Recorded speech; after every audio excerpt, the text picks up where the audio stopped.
élu de Dieu, j'espère que tu vas bien et que cette vidéo te trouve en pleine forme. En tout cas, moi, j'ai la pêche pour te parler aujourd'hui de motivation.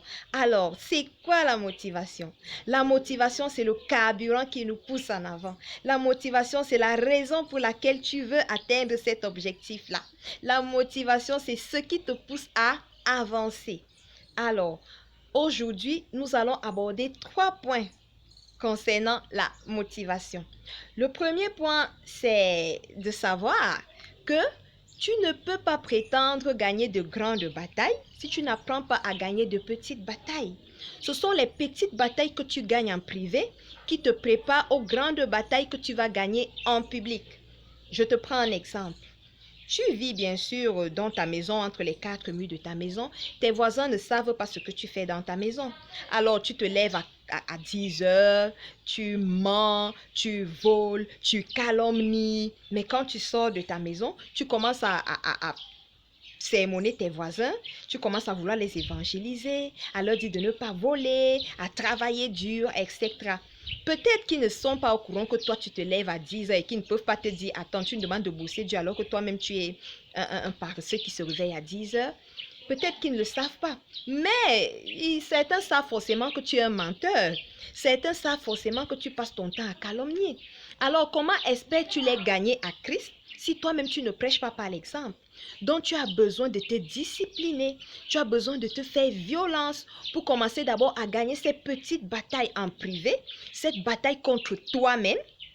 Arrête de voler, arrête de te réveiller, arrête de dormir comme un paresseux, arrête de calomnier par exemple. Et maintenant, par ta vie, tu deviendras un modèle pour les autres et ils auront envie de te suivre et tu vas les gagner à Christ.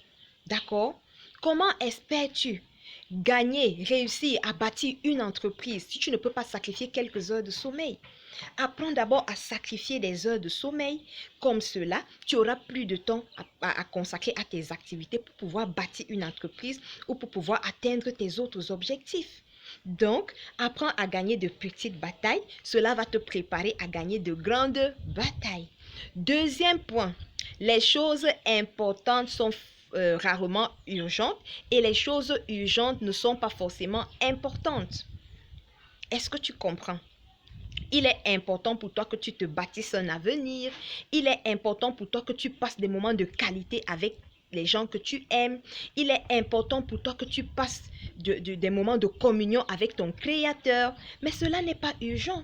Tu n'es pas obligé de communier avec ton Créateur tout de suite, là, maintenant. Il est important que tu le fasses. C'est à toi d'aménager des moments propices pour cela. Il n'est pas urgent que tu bâtisses une entreprise tout de suite, là, maintenant. Il est important que tu le fasses. Prends le temps prends le temps qu'il faudra. 5 ans, 10 ans, prends le temps qu'il faudra, mais fais-le. Il est important que tu passes des moments de qualité avec ceux que tu aimes. Tu n'es pas obligé de le faire tout de suite, là, maintenant, alors que tu as peut-être du boulot à terminer. Mais il faut que tu puisses le faire. Il faut que tu le fasses. C'est important pour bâtir une relation solide. D'accord? Mais maintenant, tes amis arrivent. Il est urgent que tu ailles boire une bière avec eux. Il est urgent que vous alliez voir un match de football. Il est urgent peut-être que tu décroches ton téléphone. Pendant que tu es en train de suivre une formation, ton téléphone se met à sonner. Oui, c'est urgent, mais est-ce que c'est important? Est-ce que c'est important d'aller passer du bon temps avec tes amis à ce moment alors que tu avais quelque chose d'important à faire? Est-ce que c'est urgent? Est-ce que c'est important de décrocher ce coup de fil là maintenant et de sacrifier 2, 3 minutes, 5 minutes de ta formation? Les coups de fil, oui, sont urgents, mais sur 10 coups de fil, il y a peut-être 2 seulement qui sont importants. Alors au moment où tu veux faire quelque chose d'important, éteins peut-être ton téléphone. D'accord? Les choses urgentes ne sont pas forcément importantes et les choses importantes sont rarement urgentes. D'accord? Maintenant, le troisième point, c'est quoi? C'est qu'il faut savoir que toute relation équilibrée, toute bonne relation, c'est une relation gagnant-gagnant. Oui, c'est une relation gagnant-gagnant. Dieu a donné son Fils unique pour toi. D'accord? Tu as gagné la vie éternelle. Mais toi, qu'est-ce que tu donnes à Dieu? Est-ce que tu consacres ton temps à étudier les lois et les principes de Dieu en vue de les appliquer? Est-ce que tu les appliques? Est-ce que tu passes ton temps à gagner les âmes à Christ aussi? pour que Christ aussi soit gagnant dans l'histoire. Des relations équilibrées sont des relations donnant-donnant, des relations gagnant-gagnant.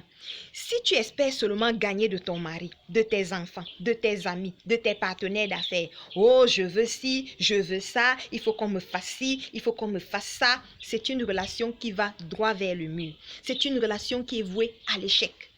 Dans toute relation, il faut te poser la question, qu'est-ce que je donne et qu'est-ce que je reçois? Si je donne seulement, c'est une relation qui est vouée à l'échec. Si je reçois seulement, c'est une relation qui est vouée à l'échec. Il faudrait que je puisse donner et que je puisse recevoir. Toute relation équilibrée, c'est une relation gagnant-gagnant. N'entre jamais dans une relation parce que tu espères seulement gagner. Et n'entre pas dans une relation parce que tu crois que tu peux seulement donner. D'accord? Dieu nous a montré l'exemple. Il nous a donné son Fils. Et maintenant, c'est à nous aussi de lui donner des moments de communion, d'apprendre ses principes et de les appliquer pour avoir une vie épanouie. Alors, j'espère que tu as retenu ces 3 points de motivation que je t'ai donnés aujourd'hui. D'accord? Apprends à gagner des petites batailles pour prétendre gagner de grandes batailles.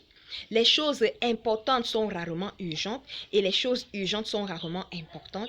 Une relation équilibrée, c'est une relation gagnant-gagnant. N'espère pas aller au paradis. Oui, Christ a déjà donné sa vie pour toi. N'espère pas aller au paradis, rester là seulement couché, lire la parole et c'est tout. Tu as ta part à faire. Qu'est-ce que toi tu donnes aussi en échange pour pouvoir gagner quelque chose à Christ? Parce que j'aimerais te rappeler que Dieu n'a besoin de rien. Dieu n'a pas besoin de toi. Si tu veux, ne fais rien. N'applique pas les principes. Les autres le feront et ils vont jouir de leur vie. Et toi, tu seras toujours malheureux. Pas parce que Christ n'est pas capable de te rendre heureux, mais parce que tu n'as pas su saisir qu'une bonne relation, c'est une relation gagnant-gagnant. Maintenant que tu as gagné, Christ a donné sa vie pour toi, qu'est-ce que toi, tu fais pour Christ? Shalom.